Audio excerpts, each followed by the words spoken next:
This is Iris Merriouns, the niece of Iris Canada, who's 100 years old, who's been fighting this eviction. Your aunt is in the hospital in ICU. We're not going to say which hospital, but can you kind of tell us what's going on? Because there are a lot of people in the community that are very concerned. Well, at this particular time, the family's in prayer around her health.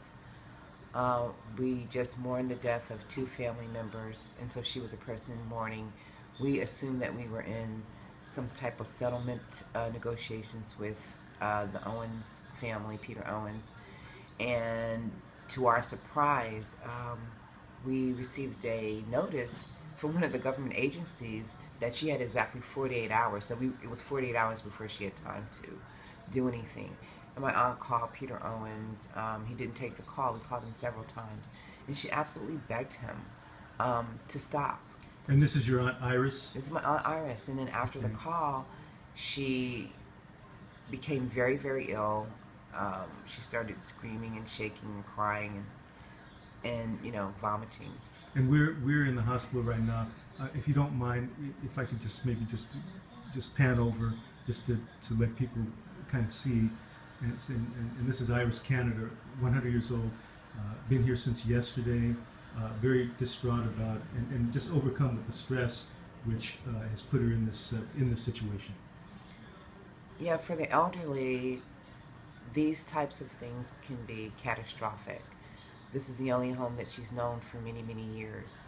And, for whatever the courts have decided, they don't know her. And she missed an opportunity to respond to a lot of the process because she had a stroke.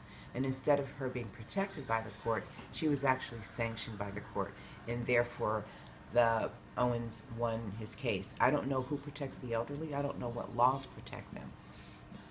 At this point, she has angels because no one at this age should have to go through this. It just doesn't make sense. Well, we've been, and other advocates have been in touch with the sheriff's office and I understand that your lawyer has gotten a stay. We're trying to pressure the sheriff's office to put this off indefinitely. And if you could say one thing to that landlord, Peter Owens, what would it be right now? Peter, as my aunt said, she never thought you'd do this to her. You've represented to the public that my aunt did nothing. However, although she did nothing, you continue to fight her through a court system that sees her as invisible. You know it, she knows it. You said the damages are $600, yet you filed for attorney's fees of $164,000, and she had 30 days to pay.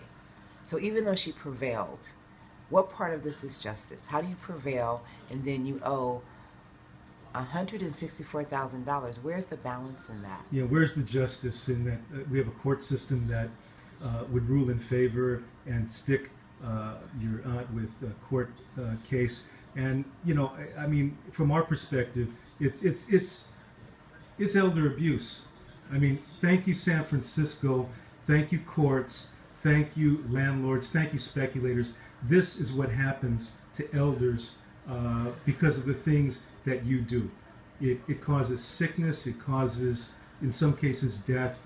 And we're here to fight for this woman and her right to be in her home and for the right of elders to be free of this harassment. We're with you, and we love you, and we love your aunt, and we're going to be here with you every step of the way.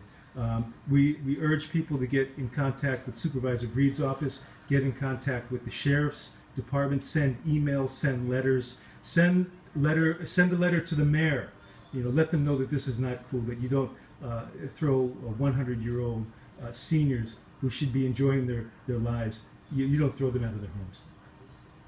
And Iris Merriouns, we appreciate it, we love you, and we're going to be here every step of the way with you, okay? Thank you. We appreciate all of the support.